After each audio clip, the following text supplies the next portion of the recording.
Hockey HF cup হকির প্রস্তুতি শুরু করেছে বাংলাদেশ। প্রাথমিক ক্যাম্প থেকে ধাপে ধাপে বাছাই করা হবে চূড়ান্ত দল।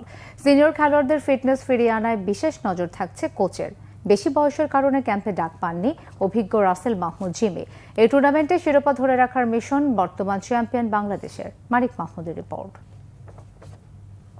মাওলানা ভাসানী হকি স্টেডিয়ামে এইচএফ কাপ হকির প্রাথমিক ক্যাম্পে ডাক পাওয়া ৬২ জনের মধ্যে যোগ দেননি ৬ জন। খেলোয়াড়দের ফিটনেস পরীক্ষার কুপার টেস্টের পর অনুশীলন করিয়েছেন কোচ মামুনুর রশিদ।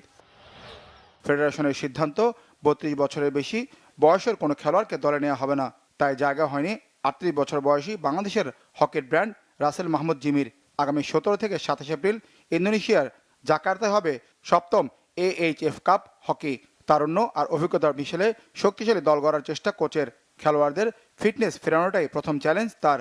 সব প্লেয়ারকেই একটু আমি দেখতে চাই এবং এখানে অনেক সিনিয়র প্লেয়ার আছে, তারা খুবই আমার জন্য এটা খুবই ভালো। তারা অনেক এক্সপিরিয়েন্স, তারা অনেক দিন থেকে ন্যাশনাল টিমে সার্ভিস দিচ্ছে। তারা ১৭ মাস হকির বাইরে, তাদেরকে যদি একটু কাজ করা যায় তারা কামব্যাক করবে এবং ভালো আমাকে ফিডব্যাক দেবে, আমি আশাবাদী। প্রথম স্টেপটা আমাদের হবে ফিটনেস লেভেলটা নিয়ে কাজ করা। ফিটনেস লেভেলটা যদি আমরা অ্যাচিভ করতে পারি নিঃসন্দেহে আমরা অনেক দূর আগায় যাব। এরপরে যেটা আসলে স্কিল তো আসলে শেষ হয় না, যা শুধু একটু ঘষা মাজা করলেই আমরা আসলে আগের অবস্থায় ফিরে আসি। আশরাফুলের কথাটা আশরাফুল, আমিরুল এরা প্রিভিয়াস সময় ধরে ডমিনেট করে আসছে।